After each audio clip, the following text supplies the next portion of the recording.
Iniciamos hoje o quarto módulo do nosso curso, o módulo de Economia. Vocês tiveram um módulo introdutório, um módulo de Epistemologia e um módulo de Filosofia Política.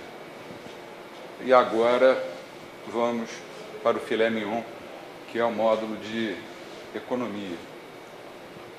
Nessas 12 aulas, nós vamos tentar ligar o que foi dito nas primeiras aulas e mostrar a importância para a compreensão completa, ou já não vou dizer completa, para uma compreensão melhor da economia. Então, vamos começar de uma maneira apoteótica.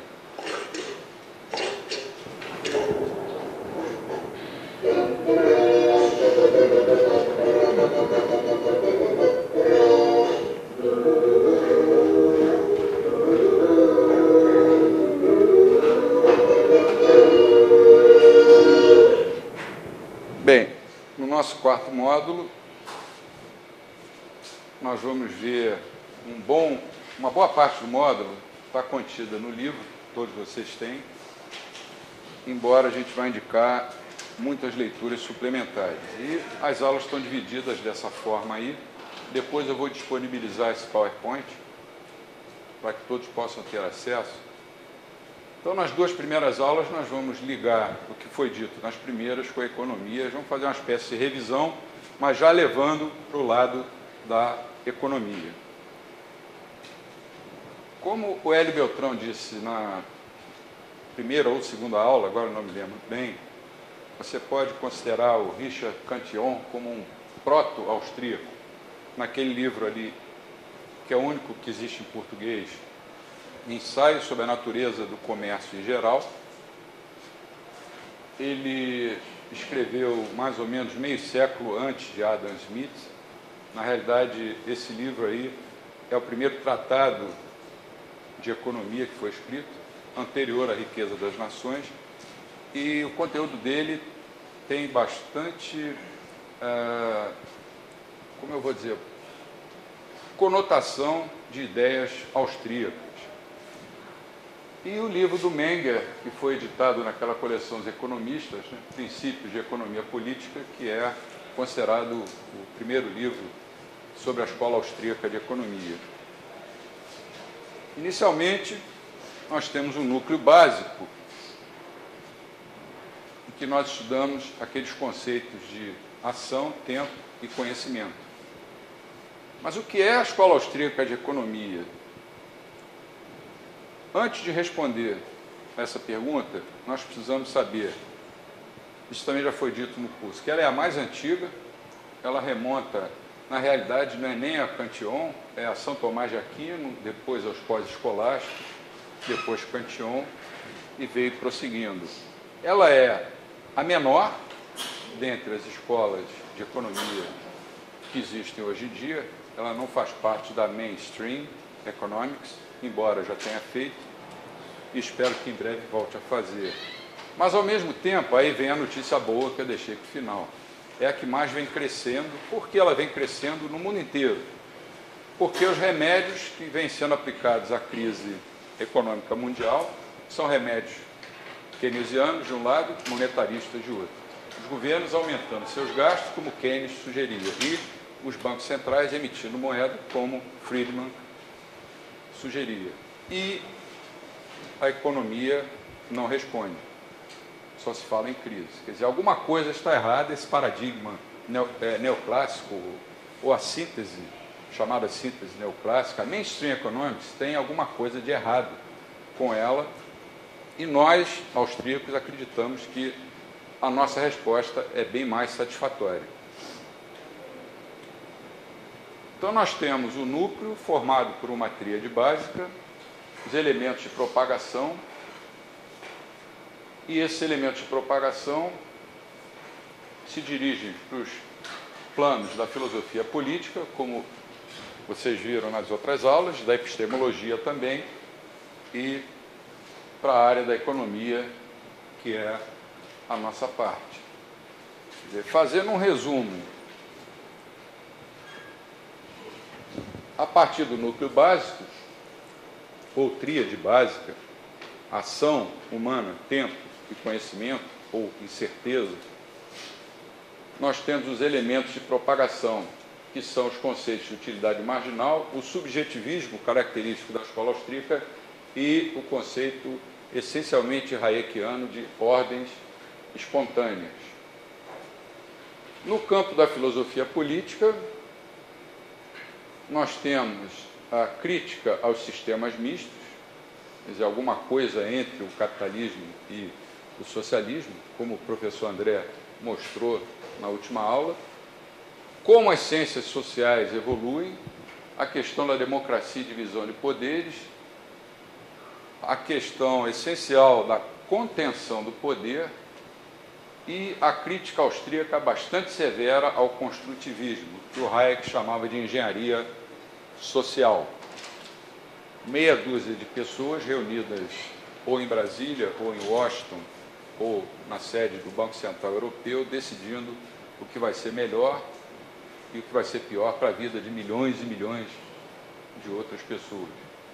Na epistemologia, nós temos o individualismo metodológico, a dicotomia entre modelos e fatos em ciências sociais, as características das ciências sociais e a questão que, no fundo, é uma crítica ao positivismo, à econometria. Os austríacos acreditam que é impossível fazer previsão em ciências sociais.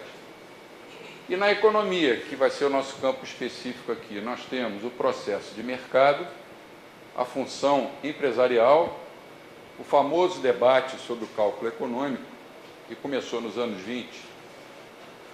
Para mim, ele terminou ainda nos anos 20, mas se você olhar, por exemplo, na Wikipedia, você vai ver que lá no final aparece uma frase assim, bem capciosa. Ambas as correntes se declaram vitoriosas no debate. Quer dizer, se algum socialista ainda acredita nos argumentos de Oscar Lange, lá nos anos 20, esse sujeito precisa entrar na máquina do tempo e chegar ao ano de 2011. Né? Então, nós vamos falar um pouco sobre essa questão do debate. Depois, três teorias que, na realidade, são uma só teoria. A monetária, a teoria do capital e a teoria dos ciclos econômicos. Na realidade, tirando aqui a questão do debate, do cálculo, o processo de mercado, a função empresarial e as teorias monetárias, do capital e dos ciclos formam uma só teoria. A teoria austríaca, ela é integrada. O nosso núcleo, como vocês sabem, é formado pelos três conceitos fundamentais, básicos da escola austríaca: ação humana, tempo real e conhecimento. Começando com o conceito de ação. No fundo, o que vamos estudar? Ou, como diria o professor André, o que estaremos a estudar?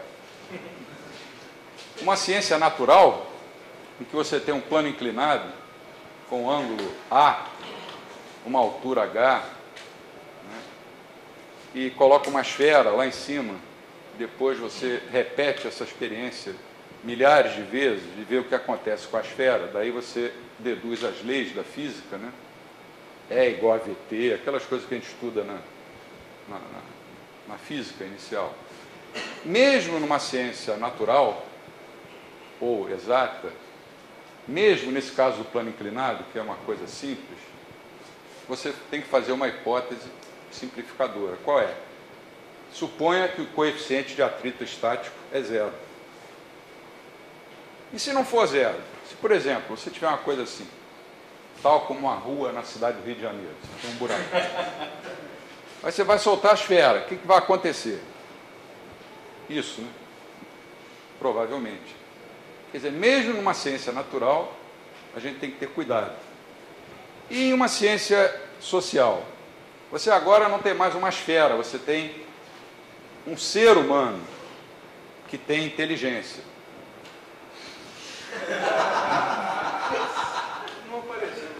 Ele, se colocarem uma pessoa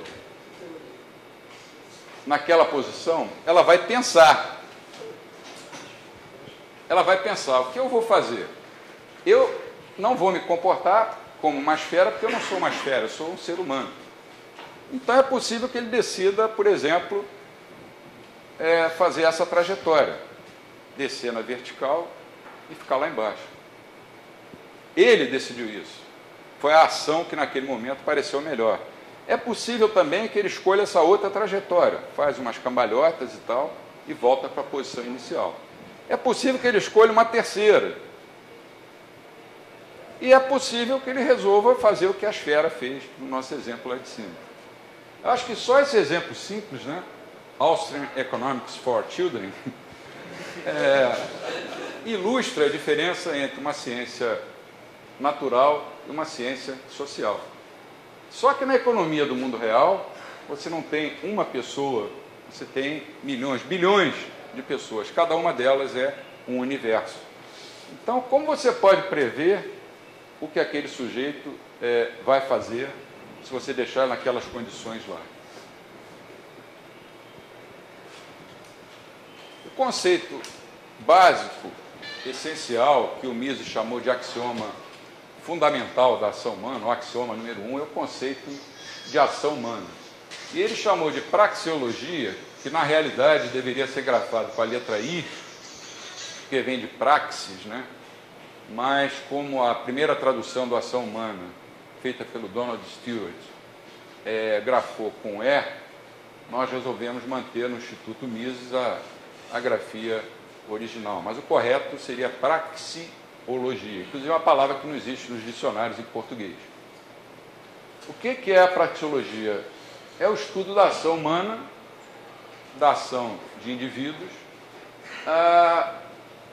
sob o ponto de vista das implicações dessas ações sobre esses indivíduos e sobre outros indivíduos. E o que é ação para a escola austríaca? Ação significa qualquer ato voluntário, tem que ser voluntário, no sentido de se passar de um estado menos satisfatório para um estado mais satisfatório. Então, a ação pressupõe o quê? Algum grau de insatisfação ou de desconforto. Se você estiver plenamente satisfeito, como nos modelos microeconômicos de Ótimo, de Pareto, você não tem nenhum incentivo para agir. E o Mises dizia que uma situação daquelas não seria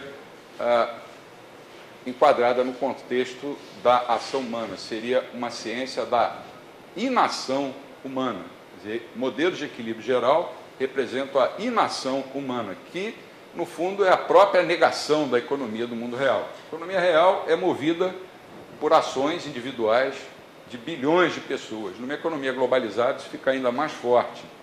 Essa ação tanto pode ser fazer como deixar de fazer alguma coisa. E ela tem que ser voluntária. Esse conceito é universal. E não vale só para a economia, vale para toda a vida da gente.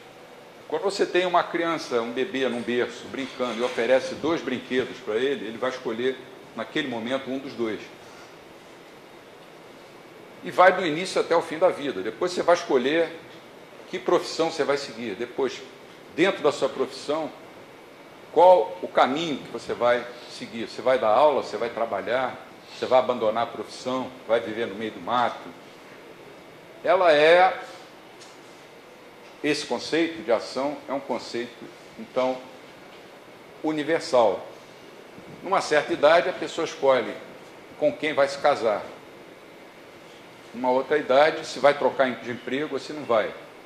Enfim, a gente passa a vida inteira fazendo escolhas e todas essas escolhas estão contidas no conceito seminal de ação.